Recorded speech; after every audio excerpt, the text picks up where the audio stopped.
बलूचिस्तान में, बलूचिस्तान के अंदर भी और नॉर्थ वेस्ट फ्रंटियर, मुल्क भर में जो धमाके होते हैं। इंडिया के अखबारों में ये मैंने आज तक नहीं पढ़ी, और लेकिन इंटरनेशनल न्यूज़पेपर्स में तो आया है इसके बारे में।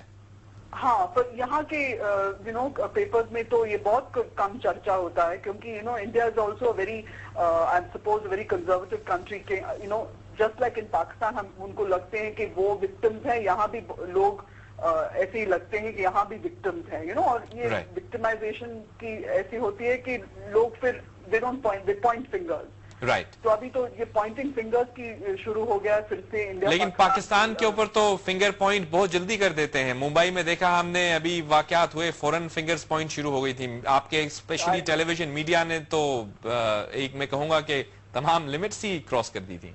हाँ, पर मैंने उस वक्त भी मैंने आपसे बात किया था और मैंने कहा था कि जो टेलीविजन में होता है वो आम आदमी के दिल में नहीं है।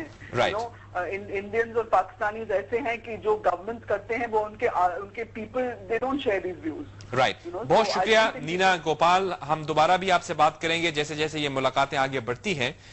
हमने चाहा कि हम हिंदुस्तान में मौजूद कुछ सहाफ़ियों से भी बात कर लें और इंशाल्लाह इस इशू पर, क्योंकि ये मुलाकात मुतवक्को है, पाकिस्तान हिंदुस्तान के डायलॉग के प्रोसेस को रिवाइव करना दोनों ममालिक के इंटरेस्ट में है। इस पर हम बात करते रहेंगे। छोटी सी ब्रेक लेते हैं, ब्रेक के बाद हम दोबारा हाजिर होते हैं।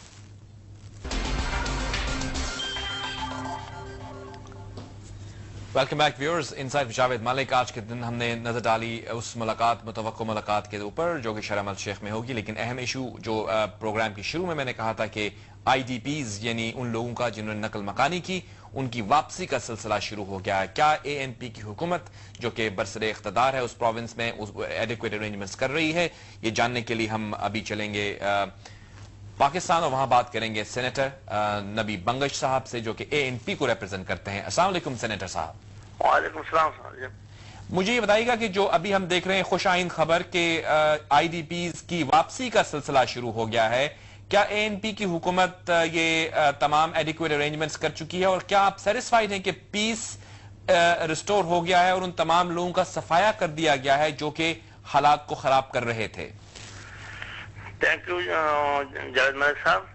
बात यह है कि आप 100% तो ये नहीं कह सकते कि 100% वहां पे पीस जो है वो कायम हो चुका है, और इसीलिए हमारी हुकूमत ने, बल्कि मरकजी हुकूमत के बामी मशवरे से इसको आप अगर देखें ग्रेजुअली भेज रहे हैं। ये अगर टाइम ले रहे हैं तो इसकी वजह ये है कि जो इलाके 100% सिक्योर हैं वहां के लोगों को अभी भेज रहे हैं। लेकिन ये एक बहुत खुशआइंद बात है, कम से कम काफी अरसे बाद हमें एक खुशी की खबर मिली है, क्योंकि ये जो लोग हैं ये जिस इलाके के रहने वाले हैं, जिस एनवायरमेंट के रहने वाले हैं, तो ये जून जुलाई जो इन्होंने गुजारा और आगे अगस्त का जो महीना बहुत सख्त गर्मी आने वाली थी, कम से कम ये अपने घरों में एक सिर्फ अमन से रहें और बाकी ठीक जो बेसिक न्यूज हैं वो उनको मिले। लेकिन फिलहाल वो जो आप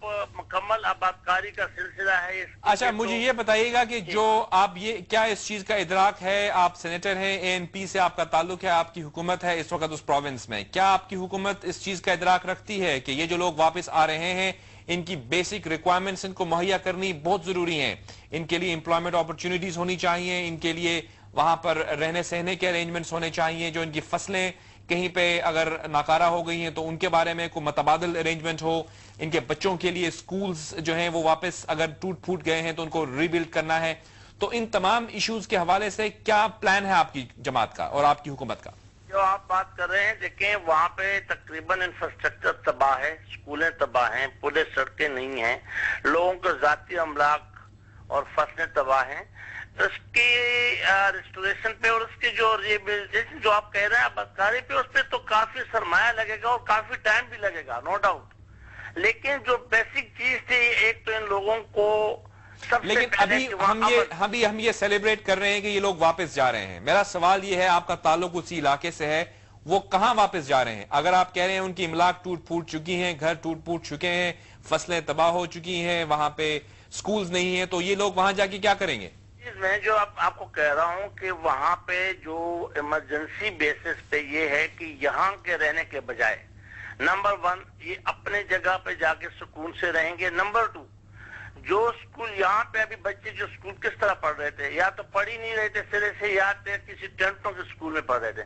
اگر کوئی اسکول وہاں پہ اس وقت اویلیبل ہے جو چلانے کے قابل ہے, نہیں تو وہاں پہ ٹینٹ لگائے جائیں گے اسکولز کے لیے.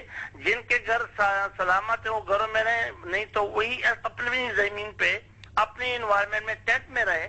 اور باقی جو بیسک نیڈز اس کے ہیں ان کو ہر مہینے 5,000 روپے بھی دیے جائیں گے, اور 25,000 روپیز ایچ فیملی ابھی سے دیے جا رہے ہیں. یہ ساری چیزیں جو ہے ان کو خوراک بھی دی جائے گی, 3 مہینے کا راشن بھی دیا جائے گا.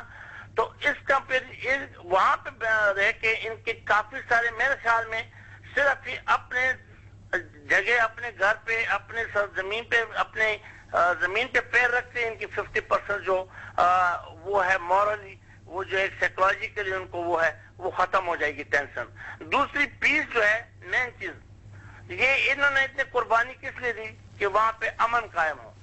اب امن قائم کرنے کے لیے الحمدللہ میں یہ کہہ سکتا ہوں آج ہے کہ ہمارے چیف منسٹر صاحب خود ان کو سی آف کرنے کے لیے مختلف کیمپوں میں گئے, ان کو ایک مورل سپورٹ دیا. پھر ہمارے سینئر منسٹر جناب بشیر احمد بلوچ صاحب نے ان کو لنڈن کئی ادھر جو بارڈر ہے وہاں ملاکنڈ گئے, وہاں پہ ان کو یقیناً چیلنج بہت بڑا ہے اور آپ کی حکومت اس کو سے نبرد آزما ہونے کی کوشش کر رہی ہے. یقیناً پوری قوم آپ کے ساتھ ہے, لیکن آپ سے امیدیں بھی بہت زیادہ ہیں کہ آپ اپنی حکومت کے اراکین کو یہ توجہ ان کی مبذول کروائیں کہ ان لوگوں کی بیٹرمنٹ کے لیے بہت اولین ترجیح پر کام کرنے کی ضرورت ہے. آپ کا بہت شکریہ. آپ سے ہم مزید بھی بات کرتے رہیں گے آئندہ آنے والے دنوں میں, کیونکہ یہ ایشو جو ہے یہ چلتا رہے گا. ہمارے ساتھ سینیٹر نبی بنگش اس وقت لائن پر تھے.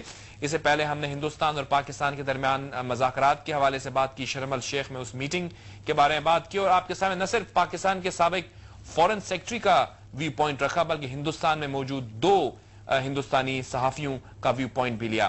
انشاءاللہ آئندہ ان امور پر آپ سے بات ہوتی رہے گی. Until next time, it is me, Javed Malik saying Allah Hafiz.